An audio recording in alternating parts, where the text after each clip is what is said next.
राधे राधे, हरे कृष्णा। कैसे हो आप सभी लोग? आशा करती हूँ आप सभी परम मंगल में हो गए, स्वस्थ हो गए, अच्छे हो गए। सबसे पहले आप सभी को निर्जला एकादशी की अनंत और अनंत शुभकामनाएं। आप लोगों को पता है निर्जला एकादशी साल की सबसे बड़ी एकादशी है। इसको भीमसेनी एकादशी भी बोला जाता है। निर्जला एकादशी अर्थात निर्जला रखना। अच्छा, निर्जला एकादशी के ना कुछ नियम होते हैं, पहले मैं आप लोगों को बता दूँ। सबसे पहले लोग कहते हैं दीदी क्या हम रात को 12 बजे के बाद पानी पी सकते हैं? हाँ, निर्जला एकादशी से एक दिन पहले 12 बजे के बाद भी आप पानी पी सकते हो। याद रखो, सूर्योदय होने से पहले आप अच्छी तरीके से पानी पी लीजिए। हम लोग क्या करते थे ना, मतलब मेरी मम्मी जब हम लोग छोटे थे बचपन में, सुबह सुबह 4 बजे उठकर अच्छे से पानी हम लोग पी लेते थे। तो सुबह सुबह 3:30-4 बजे के आसपास आप लोग उठ के अच्छे से पानी पी लीजिए। ऐसा कुछ भी नहीं है कि 12 बजे के बाद पानी नहीं पी सकते। भैया 12 बजे के बाद अंग्रेजी कैलेंडर के हिसाब से तारीख बदली है। आपका जो व्रत है वो सूर्य उदय के साथ ही उदित होगा। अब बड़े सारे लोग कहते हैं निर्जला एकादशी, इसमें हम पानी तो पी नहीं सकते, कि हम चाय पी सकते हैं। भैया जब आप पानी ही नहीं पी सकते तो आप चाय कैसे पियोगे? तो ये तो आपको खुद सोचने समझने वाली बात है कि जब मैं पानी ही नहीं पी सकती हूँ तो मैं चाय का सेवन कैसे करूँगी। अच्छा, एक क्वेश्चन और मुझसे पूछा जाता है, दीदी हम निर्जला एकादशी पर बिल्कुल भी पानी का सेवन नहीं करेंगे तो क्या हम फ्रूट्स खा सकते हैं? भैया निर्जला का मन अर्थ होता है ना तो अन्न का भी त्याग करना है, फल का भी त्याग करना है, हर चीज का आपको त्याग करना है। इनफैक्ट पानी तक का भी त्याग करना है। निर्जला एकादशी वाले दिन सुबह सुबह 4 बजे से लेके अगले दिन जब तक हमारे व्रत का पारण नहीं हो जाता है तब तक हमको निर्जला व्रत रखना चाहिए। मतलब जिसमें हम पानी वगैरह का भी सेवन नहीं कर सकते। अच्छा, कुछ चीज़ें होती हैं जो याद रखनी होती है कि किन लोगों को निर्जला एकादशी का व्रत नहीं रखना चाहिए। अगर आप प्रेग्नेंट महिला हो तो आपको निर्जला एकादशी का व्रत नहीं रखना चाहिए, क्योंकि आपकी सबसे पहले प्योरिटी जो होती है वो आपके गर्भ में पल रही संतान होती है।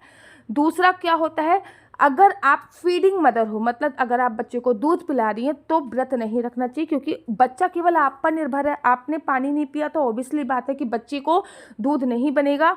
और दूध में 75% पानी होता है और आप बच्चे का पेट नहीं भरेगा। आप अपने आप को तो कष्ट दे रही हैं, वो जो बच्चा अभी जन्मा है उसको भी कष्ट दे रही।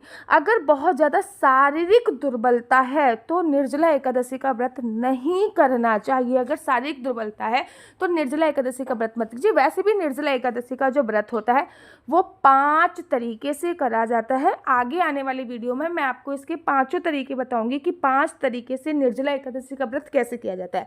पहली बात तो एकादशी जो होती है वो त्रिदिवसीय व्रत की श्रेणी में आती है। एकादशी से एक दिन पहले की जो तिथि होती है उसको दशमी तिथि बोलते हैं। एकादशी से एक दिन बाद की जो तिथि होती है उसको द्वादशी तिथि बोलते हैं। और एकादशी तो होती ही होती है। तो दशमी तिथि पे लहसुन, प्याज, मांस, मद्रा, मसूर की दाल, मूली, गाजर, बैगन इनका सेवन नहीं करना चाहिए भूल कर भी। दशमी तिथि पर आपको रात को पृथ्वी शयन करना चाहिए। अब पृथ्वी शयन पे लोग क्या करते हैं, अपना गद्दा ले लेंगे, जमीन पे बिछा लेंगे। अरे भैया जब गद्दा ही जमीन पे बिछाना है तो बेड पे सो जाओ। पृथ्वी शयन का मतलब होता है एक कॉटन की चादर ले लो या फिर कोई भी चादर पृथ्वी पर बिछाकर आराम से सो जाइए, उसको पृथ्वी शयन। क्योंकि जो गद्दा होता है वो तामसिक चीज़ों में आता है, उसकी प्रवृत्ति तामसिक होती है, तो गद्दे पे नहीं सोना चाहिए। अच्छा, उस दिन बिल्कुल ब्रह्मचर्य का पालन करना चाहिए। और मैं दशमी तिथि पर भी चावल नहीं खाने की एडवाइस देती हूँ। मैं कहती हूँ दशमी तिथि पर भी चावल मत खाओ, क्योंकि कभी कभी एकादशी दशमी तिथि से प्रारंभ हो रही होती है। एक दिन पहले ना, निर्जला एकादशी के एक दिन पहले ऐसी चीज़ें ज़्यादा खाइए कि अगले दिन आपको प्यास कम लगे। जैसे कि पानी बहुत पीजिए, तरबूज हो गया, खरबूज हो गया, खीरा हो गया, ककड़ी हो गया। ये कुछ चीज़ें होती हैं जिससे आपको प्यास बहुत कम लगती है निर्जला एकादशी पर। ये सब चीज़ें आपको विशेष तौर पे ध्यान देनी होती है। एकादशी वाले दिन सुबह सुबह उठिए, पानी में गंगा जल हो गया, यमुना जल हो गया, सप्त नदियों में से किसी भी नदी का जल डाल के स्नान कीजिए। उसके बाद संकल्प लीजिए। एकादशी पे संकल्प का विशेष महत्व होता है। संकल्प लिए बिना एकादशी का व्रत जो होता है वो आधा अधूरा माना जाता है। तो एकादशी पे आप संकल्प लीजिए, और संकल्प भी आपको ऐसे लेना है जैसे आप व्रत रख रहे हो, ठीक है ना भैया। अगर आपने निर्जला का संकल्प ले लिया कि मैं पूरे दिन रात निर्जला रहूंगी, तो निर्जला ही रहना पड़ेगा। तो भैया संकल्प इसमें बड़ा सोच समझ के रहिए, नहीं तो आप ये संकल्प ले लीजिए कि भाई कंफर्म नहीं है कि मैं निर्जला रह पाऊँगी या नहीं रह पाऊँगी, तो आप ऐसे संकल्प ले सकते हो कि जब तक मेरे शरीर में सामर्थ्य है मैं निर्जला व्रत करूंगी, और जब मेरे शरीर में सामर्थ्य नहीं होगी मैं जल का सेवन कर सकती हूँ। वो मैं आपको आने वाली वीडियो में बता दूंगी कि निर्जला एकादशी का व्रत कौन कौन से तरीके से किया जाता है। संकल्प के लिए वैसे तो देखो चावल का उपयोग किया जाता है, लेकिन निर्जला एकादशी है तो मैं चावल के उपयोग के लिए मना करूँगी। आप इस टाइम पे तो एक लौंग, सुपारी और 1 या 2 का सिक्का लीजिए। अब आप अपना नाम बोलिए, जैसे कि मैं अपना नाम बोल रही हूँ, ओम श्री विष्णु श्री विष्णु श्री विष्णु।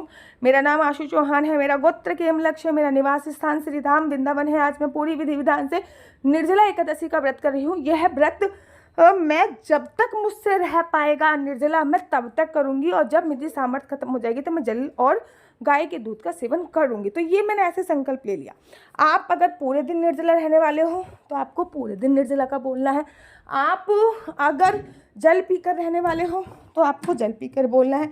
आप अगर फलाहार करके रहने वाले हो तो आपको फलाहार का, मतलब जिस तरीके से आप रहना है उस तरीके से बोलिए। फिर एकादशी की छोटी सी पुस्तक होती है, वो एकादशी की कथा होती है, उसमें वो कथा आपको अवश्य और अवश्य पढ़नी होती है, और उसके तत्पश्चात आप लोगों को भगवान की आरती करनी है। एकादशी पे तुलसी पूजा का बड़ा विशेष महत्व होता है, तो निर्जला एकादशी पे तुलसी पूजा आप लोग अवश्य और अवश्य कीजिएगा।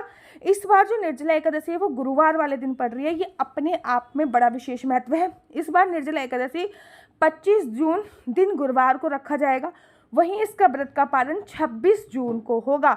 गुरुवार वाले दिन एकादशी पढ़ना अपने आप में भगवान विष्णु की विशेष कृपा प्राप्त होना होता है। तो एकादशी 25 जून को रखी जाएगी, 26 जून को निर्जला एकादशी के व्रत का पारण किया जाएगा।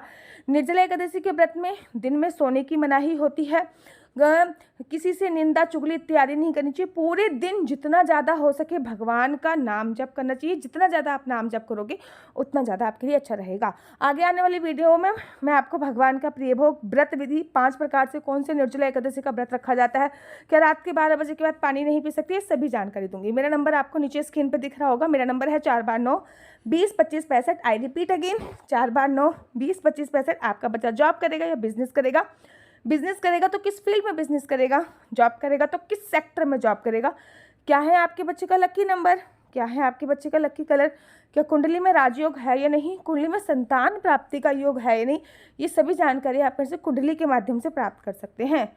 याद रखिए कुंडली देखना बिल्कुल भी फ्री नहीं है, कुंडली देखने के थोड़े से चार्जेस है। कृपया करके इस नंबर पे मुझसे किसी भी प्रकार से कोई भी क्वेश्चन आंसर पूछने के लिए फ़ोन मत कीजिएगा, क्योंकि ये नंबर केवल और केवल कुंडली दिखाने के लिए दिया हुआ है। राधे राधे, हरे कृष्ण। तो यहाँ पे हम आप लोगों के लिए लेके आए हैं असली तुलसी माला। विभिन्न विभिन्न प्रकार की हमारे पास असली तुलसी माला है। 30 रुपये से प्रारंभ होकर हमारे पास 1100 रुपये तक की तुलसी माला है। जप माला है, गले में पहनने वाली तुलसी माला है, 1 राउंड की तुलसी माला है, 2 राउंड की तुलसी माला है, 10 साल तक चलने वाली तुलसी माला है, और डबल राउंड की तुलसी माला है, 3 राउंड की तुलसी माला है, गांठ वाली जपने वाली माला है, बिना गांठ की जपने वाली माला है, राधा नाम के लॉकेट वाली माला है, और लैब सर्टिफिकेट द्वारा प्रमाणित तुलसी माला है, जिसमें हम आपको लैब का सर्टिफिकेट देंगे कि ये असली है या नकली है। बहुत सारी तुलसी मालाएं हम आपके लिए लेके आए हैं।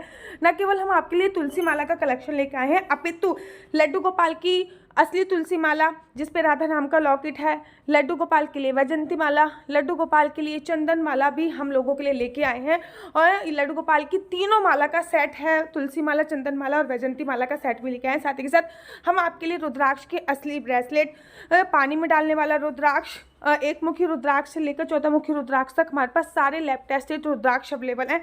आप हमसे ओरिजिनल रुद्राक्ष मंगा सकते हैं। ना केवल हमारे पास रुद्राक्ष अवेलेबल है, अपितु हमारे पास कानों में पहनने वाले राधा नाम के असली तुलसी के इयरिंग्स भी उपलब्ध हैं, जो कि अलग अलग डिजाइन, अलग अलग तरीके से आप लोगों को प्राप्त हो जाएंगे। ये राधा नाम के असली तुलसी के कानों के इयरिंग्स हैं, और इसमें बहुत सारी वैरायटी हमारे पास उपलब्ध है। आप जल्दी से जो नीचे नंबर दिया गया है उस पर संपर्क करके अपनी चॉइस से कोई भी राधा नाम के इयरिंग्स अपने लिए ले सकते हैं। उनके प्राइस बहुत ही सस्ते हैं, 150 रुपये से फ्री हो 150 रुपये से स्टार्ट होकर मात्र 200 रुपये तक है। और ये है राधा रानी और भगवान श्री कृष्ण जी के चरण, जो आपको अपने मंदिर में जरूर और जरूर विभिन्न प्रकार की अलग अलग तुलसी मालाएं आप लोगों के लिए उपलब्ध है। 30 रुपये से प्रारंभ होकर 1300 रुपये तक की तुलसी मालाएं आप लोगों के लिए उपलब्ध है। हम आप लोगों के लिए लेके आए हैं श्रीधाम वृंदावन की रज 8 प्रकार की रज इसमें उपलब्ध है, न केवल एक सेवा कुंज की, निधि कुंज की, ललिता कुंड की, राधा कुंड की, कृष्ण कुंड की, निधि वन की, यमुना जी की, 8 जगह की ब्रज रज इसमें आपको उपलब्ध हो जाएगी। ऑर्डर जल्दी से जल्दी नीचे दिए गए नंबर पर करिए, हमारे पास लिमिटेड स्टॉक है। राधे राधे।